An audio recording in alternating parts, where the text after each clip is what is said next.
Él es un líder espiritual global, erudito, pacificador, escritor y poeta. Reverenciado en todo el mundo por sus enseñanzas sobre mindfulness, sigue siendo un humilde monje budista al que le gusta vivir en la calma de la naturaleza, rodeado por su comunidad.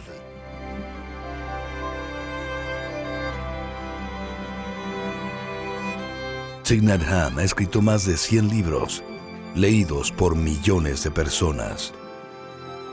Martin Luther King lo nominó públicamente para el Nobel de la Paz.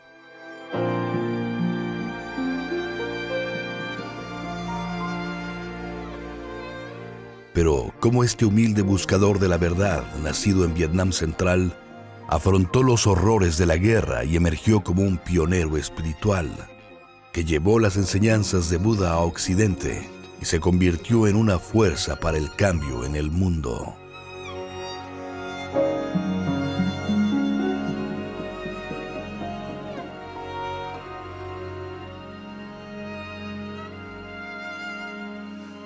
Una nube nunca muere.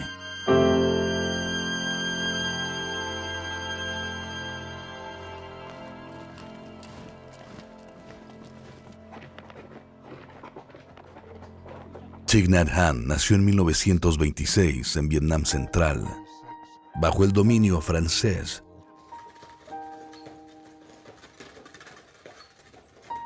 Ya desde niño era consciente de la inestabilidad política y de la confusión que agitaba el país. A los 9 años, vio una imagen de Buda en la portada de una revista y experimentó un profundo deseo de ser tan pacífico y tranquilo como aquel Buda.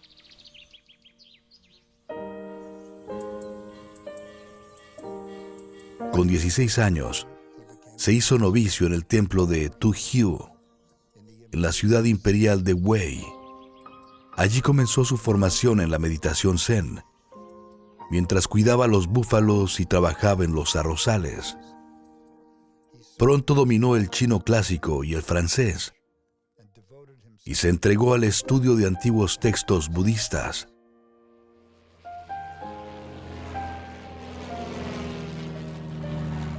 Conoció la ocupación japonesa y la gran hambruna que la siguió. Aunque varios compañeros recurrieron a la violencia y a ideologías ajenas, él decidió buscar otro camino para liberar a su pueblo del sufrimiento. Buddhism was very old when I grew up, and yet I had the belief that if we can renew Buddhism, we can help many people. That is because I had learned in history that there were periods of time that Buddhism was able to help to restore peace. It's my conviction that if Buddhism could do that in the past, it can do that in the present moment if we know how to renew Buddhism, to make it a living tradition again. Como joven monje tomó el nombre Nhat Hanh, una acción. Determinado a renovar el budismo, fue uno de los primeros monjes de su generación que estudió ciencias, literatura, economía e inglés.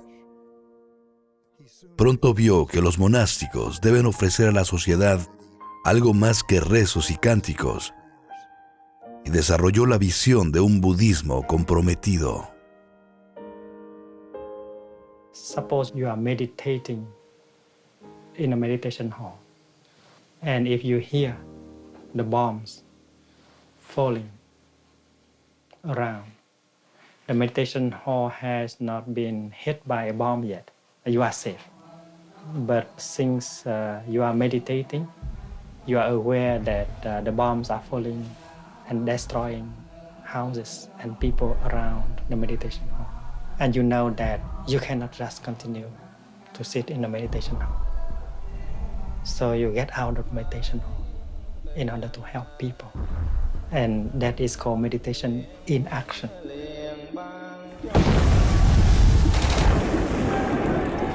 En 1954, cuando el norte comunista y el sur anticomunista luchaban por el poder, Vietnam se dividió y arreció la violencia.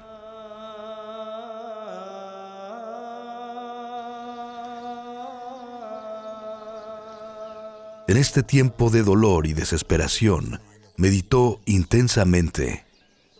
Y solo al descubrir la práctica de la respiración consciente en un texto antiguo, encontró la clave para sanar su sufrimiento. Desarrolló la práctica para cultivar una nueva meditación caminando, que combina la conciencia de la respiración con cada paso. Estos métodos prácticos para lidiar con sensaciones dolorosas se hicieron la esencia de su enseñanza y hoy en día las practican personas en todo el mundo.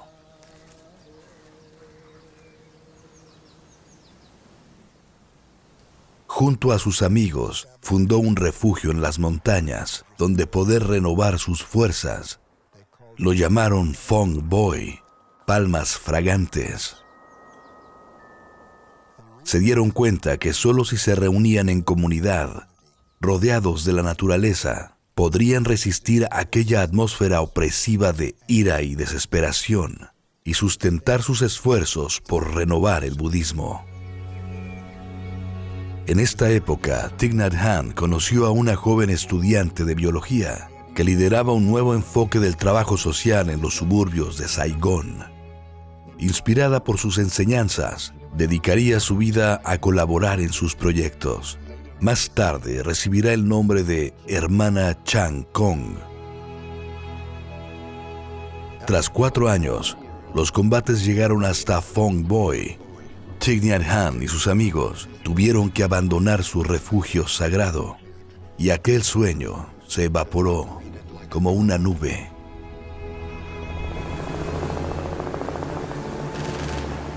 En 1961, la guerra seguía y Thich Nhat Hanh viajó para estudiar y enseñar en las universidades de Princeton y Columbia en Estados Unidos. Fue un tiempo de descanso y sanación de los horrores de la guerra. Su meditación se hizo más honda y experimentó la posibilidad de una paz verdadera, de la liberación del odio, del miedo y de la tristeza en el corazón del momento presente. Más tarde, describió aquella experiencia como los primeros brotes del despertar.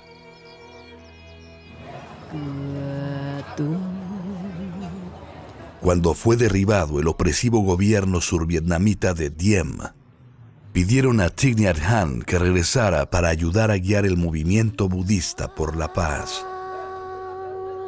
Pronto se convirtió en luz y guía de una tercera fuerza no violenta que rechazó tomar partido en el conflicto.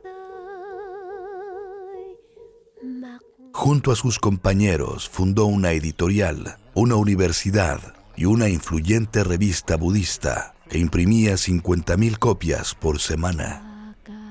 Esa revista informaba de las protestas y publicó sus poemas por la paz, que fueron adaptados por cantantes muy conocidos y cantaban en las calles. This is a poem I wrote during the Vietnam War. Tonight the moon and the stars bear witness. Let my homeland, let earth pray. For Vietnam, her deaths and fires, grief and blood. That Vietnam will rise from her suffering and become that soft new cradle for the Buddha to come. Let earth, my country, pray that once more the flower blooms. The radio of Saigon, the radio of Hanoi, the radio of Beijing begin to attack the poems because they are calling for peace. No one wants peace. They want to fight to the end. I have suffered a lot. I have known what is the war. I have seen brothers and sisters dying. And I myself escaped death in a very narrow way.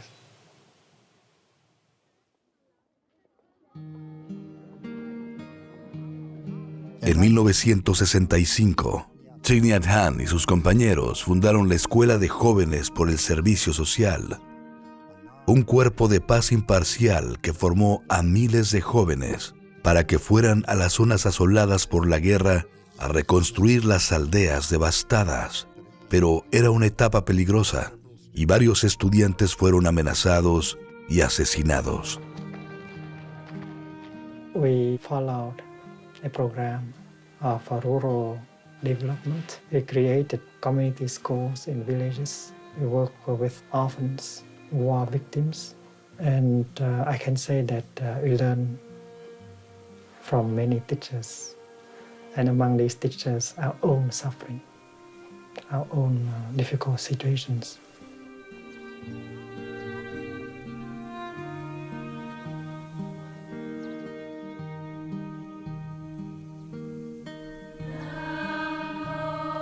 En febrero de 1966, Thich Nhat Hanh creó una nueva orden budista. Hoy, esa orden tiene más de 3,000 miembros en todo el mundo. The Order of Interbeing was born as a spiritual resistance movement, and it is based completely on the teaching of the Buddha. And if you read the first mindfulness training, you know that this is the practice of non-attachment to views, freedom from all ideologies. This is a direct answer to the war. The first mindfulness training, aware of the suffering created by fanaticism and intolerance. We are determined not to be idolatrous about or bound to any doctrine, theory, or ideology, even Buddhist ones. This is the lion's roar.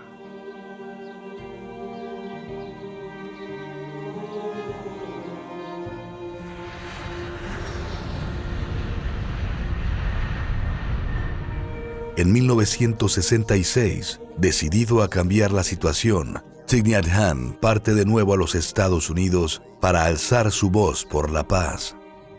Fue apoyado por numerosos líderes espirituales y políticos influyentes, entre ellos el Dr. Martin Luther King.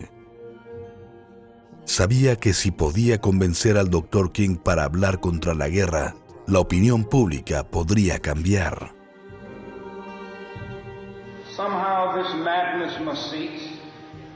We must stop now. This is the message of the great Buddhist leaders of Vietnam.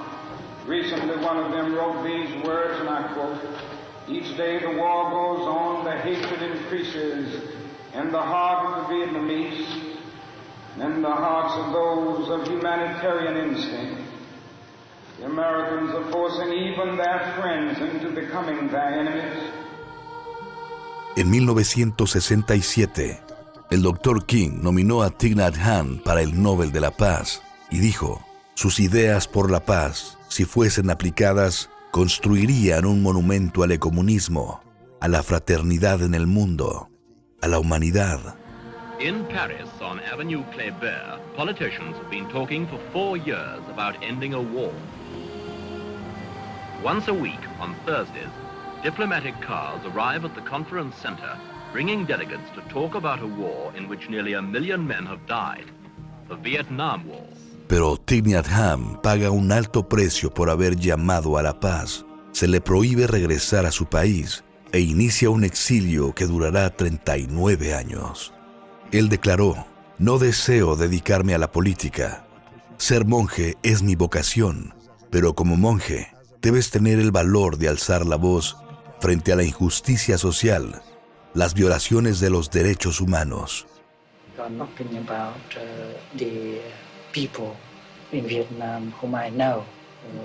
Those people who are dying every day, who are suffering every day. I am talking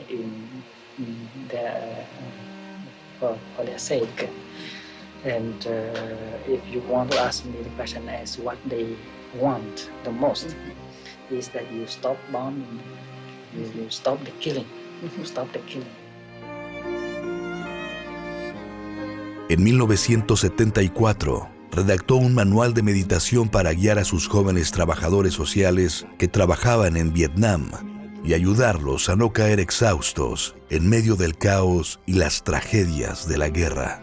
Es el primer libro que despierta a Occidente a la plena conciencia, mindfulness, y se hace un clásico de la espiritualidad traducido a más de 30 idiomas. En 1978, la huida de refugiados vietnamitas del régimen comunista se había convertido en una gran crisis humanitaria. En Singapur, Thich Nhat Hanh y la hermana Chan Kong fletaron 2 barcos y rescataron a miles de refugiados en alta mar.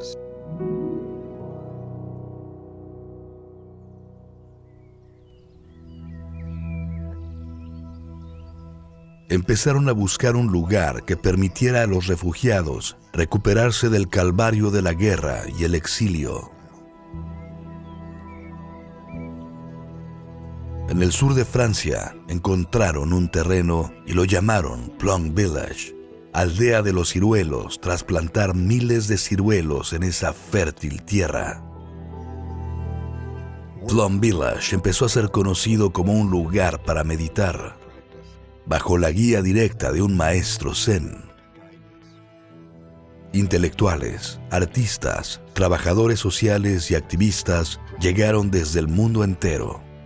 Él organizó retiros en los Estados Unidos y Europa e inspiró a algunos de los guías actuales de la práctica de la plena conciencia, abriendo nuevas formas de comunicar las enseñanzas budistas. You walk,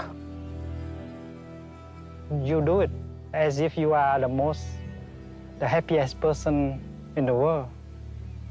And if you can do that, you succeed in walking meditation.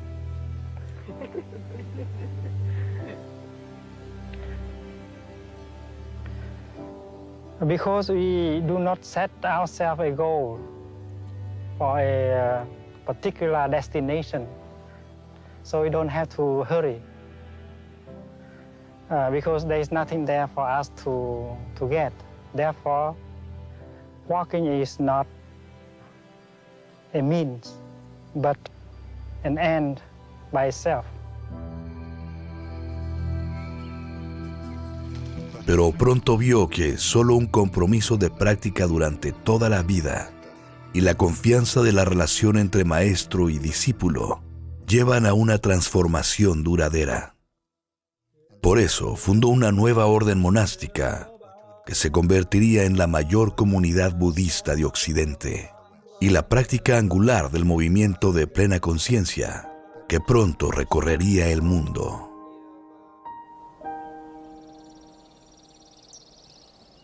Para responder a la creciente demanda de sus enseñanzas y prácticas, para el año 2000, el maestro Zen había fundado monasterios en el sur de California y en el estado de Nueva York, a los que pronto siguieron centros en Vietnam, en el Mississippi, en París y Alemania, y algo más tarde en Hong Kong, Tailandia y Australia.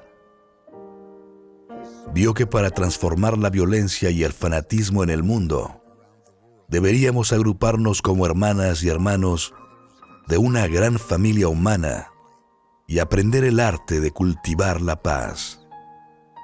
Comprendió el potencial de la práctica colectiva de la meditación para ayudar a transformar la alienación y la soledad en el mundo actual. Sus retiros pasaron de reunir a decenas de personas a convertirse en reuniones internacionales de miles de personas.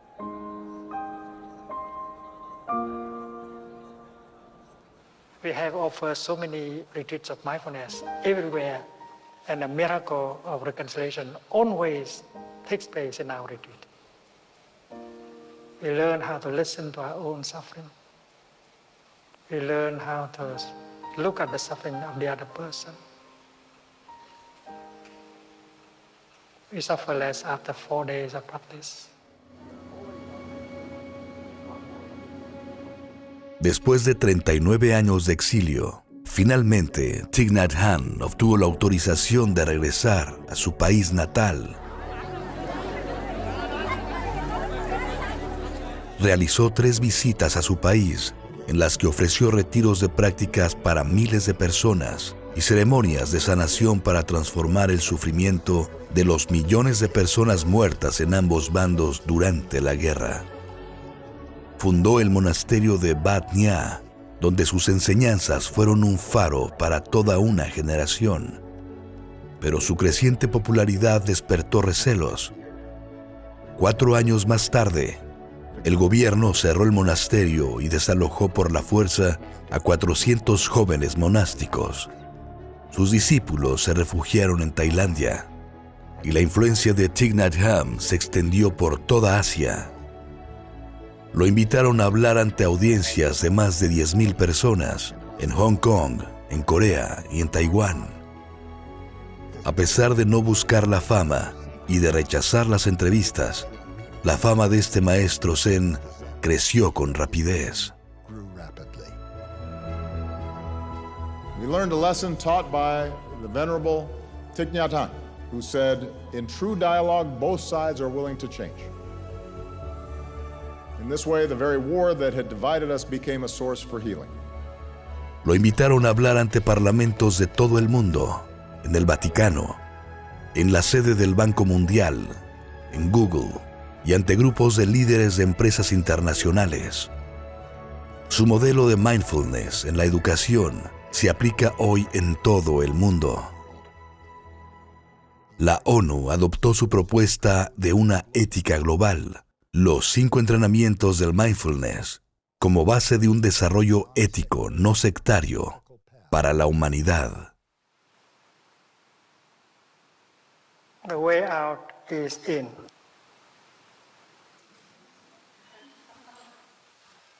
Go back to oneself and take care of oneself. Learning how to generate a feeling of joy, learning how to generate a feeling of happiness, learning how to handle a painful feeling, a painful emotions, listening to the suffering, allowed understanding and compassion to be born and suffer less. A los 89 años, Thich Nhat Hanh sufrió un derrame cerebral. Sin dejarse vencer, su espíritu no decayó por la adversidad física. No ha renunciado a la vida ni a sus proyectos por el futuro. Ha elegido aprovechar este último capítulo de su vida para regresar al templo de Tu Hieu en Vietnam y conectar a todos los seguidores de todo el mundo con sus raíces.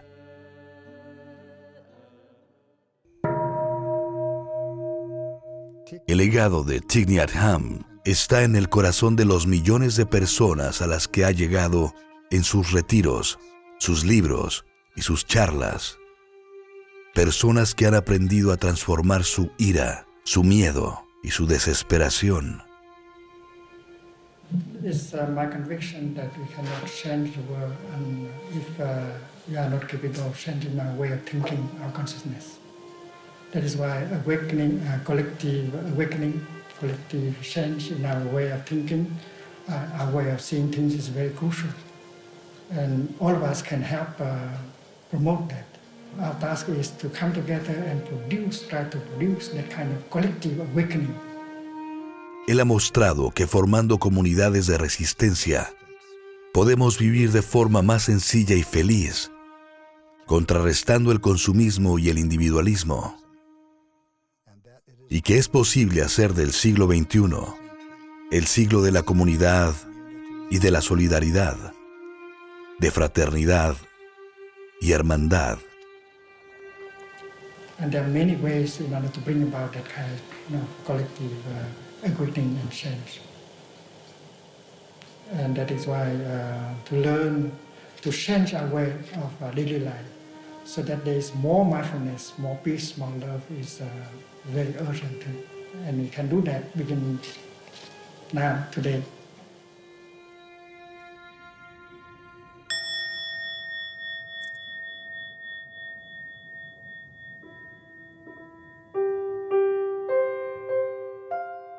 When you wake up and you see that the earth is not just the environment. The earth is in you. You are the earth. You touch the nature of interbeing. At that moment, you can have real communication with the earth.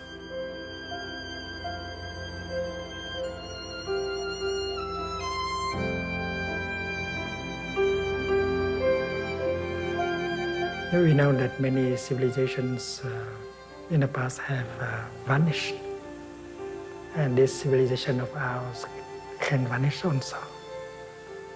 We need a real awakening, a real enlightenment. We have to change our way of thinking and seeing things, and this is possible. And our century should be a century of spirituality. Whether we can survive or not depends on it.